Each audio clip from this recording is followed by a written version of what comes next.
Hello friends, की to success channel पे आपका स्वागत है। ज्ञान जगत संरचना और विशेषताओं में आज हम ज्ञान जगत की संरचना के बारे में पढ़ेंगे। Structure of universe of knowledge. वास्तव में ज्ञान का सुव्यवस्थित और संगठित स्वरूप ही विषय है। यह प्रश्न पहले भी कई बार आ चुका है कि ज्ञान का सुव्यवस्थित और संगठित स्वरूप क्या कहलाता है, विषय कहलाता है। मनुष्य ने अपने विचार से ज्ञान की रचना की तथा यही ज्ञान संगठित होकर विषय में बदल गया। विषय किसी खास ज्ञान का स्रोत होता है जिसके द्वारा अध्ययन करने वाले को ज्ञान की प्राप्ति होती है। अर्थात ज्ञान से विषय बनता है और फिर विषय से ज्ञान की प्राप्ति होती है। इस तरह दोनों में पारस्परिक संबंध है और समस्त विषयों का संगठित स्वरूप ही विषय जगत है।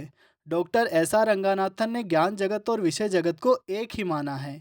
ज्ञान जगत एक व्यापक अवधारणा है जिसमें अध्ययन के विभिन्न क्षेत्र, डिसिप्लिन और डोमेन शामिल है। वर्तमान समय में असंख्य विषय है और नित्य ही नए नए विषयों की उत्पत्ति हो रही है। ऐसे में विषय जगत का अध्ययन करना एक कठिन कार्य होता जा रहा है।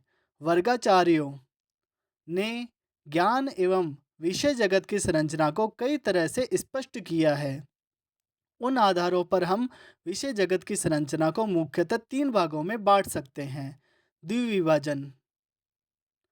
द्विविभाजन एक वर्गीकरण प्रणाली है जो किसी विषय को दो परस्पर अनन्य और सामूहिक रूप से संपूर्ण श्रेणियों या समूहों में विभाजित करती है। यह दो विरोधी या विरोधाभासी तत्वों के बीच स्पष्ट अंतर पैदा करता है। इस तरह की रचना संरचना में विषय जगत को दो भागों में पुनः दो भागों में पुनः दो भागों में इस प्रकार विभाजित किया जाता है जैसे जीव विज्ञान बायोलॉजी को प्राणी विज्ञान और वनस्पति विज्ञान में। वनस्पति विज्ञान को सपुष्पक पौधे और अपुष्पक पौधों में इस प्रकार विषय जगत को विभाजित किया जाता है। यह सबसे पुरानी और सरल वर्गीकरण पद्धति है। इसे बाइनरी क्लासिफिकेशन के नाम से भी जाना जाता है। यह विभाजन अरस्तु के वर्गीकरण पर आधारित है। द्विविभाजन के योजनाबद्ध निरूपण को ट्री ऑफ पोर्फरी का वृक्ष कहा जाता है। पोर्फरी एक रोमन दार्शनिक थे जिनको दर्शन शास्त्र में उनके योगदान के लिए जाना जाता है। पोर्फरी ने अरस्तु के श्रेणियों के वर्गीकरण को दो तरफा डिवीजनों के पेड़ जैसे आरेखों में अपनाया गया। हालांकि पोर्फरी के मूल कार्य के संस्करणों में कोई चित्र या चित्र नहीं है, लेकिन आरेख अंततः बनाए गए और अरस्तु का अनुसरण करते हुए पोर्फरी द्वारा वर्णित योजना के साथ जुड़ गए। इसे स्केल ऑफ बीइंग भी कहा जाता है। प्रसिद्ध दार्शनिक फ्रांसिस बेकन ने भी ट्री ऑफ पोर्फरी को डाइकोटोमी का आदर्श निरूपण माना है। 10 विभाजन।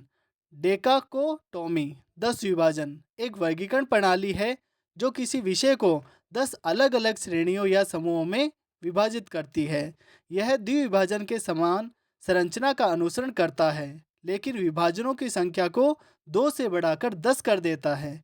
डेकाकोटोमी में प्रत्येक श्रेणी परस्पर अनन्य और सामूहिक रूप से संपूर्ण है, जिसका अर्थ है कि सभी तत्वों को 10 समूहों में एक एक में वर्गीकृत किया जा सकता है। इस तरह की संरचना में विषय जगत को 10 भागों में पुनः 10 भागों में पुनः 10 भागों में इस प्रकार विभाजित किया जाता है। इस तरह की विषय जगत संरचना DDC Dewey decimal classification, universal decimal classification BSO वर्गीकरण में देखने को मिलती है, जिसमें विषय जगत को 10 मुख्य भागों में उसे पुनः 10 भागों में उसे पुनः 10 भागों में इस प्रकार विभाजित किया किया है। ज्ञान जगत या विषय जगत को प्रत्येक चरण में 10 प्रभागों में वर्गीकृत करने के कई प्रयास किए गए, जिसमें 1876 में मेलविल डेवी द्वारा प्रतिपादित डेवी डेसिमल क्लासिफिकेशन में ज्ञान जगत के डेकाकोटोमी पद्धति ने लोकप्रियता हासिल की। अतः मेलविल डेवी महोदय को डेकाकोटोमी पद्धति का प्रणेता भी माना जाता है। बहुविभाजन।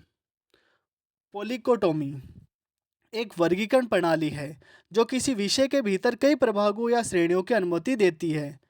डाइकोटोमी और डेकाटोटोमी के विपरीत पॉलीकोटोमी विभाजनों की एक निश्चित संख्या निर्दिष्ट नहीं करता है।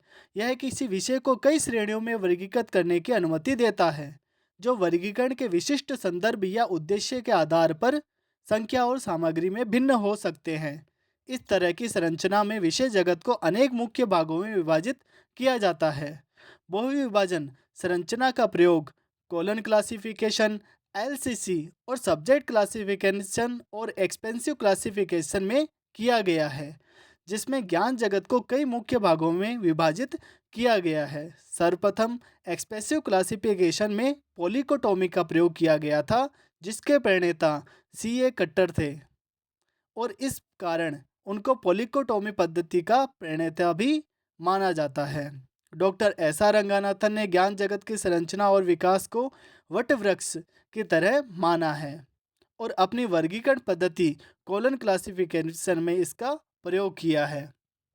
प्रसार डॉक्टर रंगानाथन द्वारा ज्ञान या विषय जगत की संरचना को डाइकोटोमी, डेकाकोटोमी, पॉलीकोटोमी और प्रोलीफेरेशन प्रसार में बांटा गया है। प्रसार का तात्पर्य एक वर्गीकरण प्रणाली के भीतर श्रेणियों की संख्या में तीव्र या अत्यधिक वृद्धि या वृद्धि से है। यह विशिष्ट या आवश्यक समझे जाने वाले विभाजनों से परे विस्तार या गुणन का प्रतीक है। विषय वर्गीकरण के संदर्भ में प्रसार का तात्पर्य किसी विषय को वर्गीकृत करने के लिए उपयोग की जाने वाली श्रेणियों या उपश्रेणियों की संख्या में उल्लेखनीय वृद्धि है, जिससे संभावित रूप से जटिलता या भ्रम पैदा होता है। हालांकि उन्होंने अपने वर्गीकरण पद्धति में बहुविभाजन सिद्धांत को अपनाया है।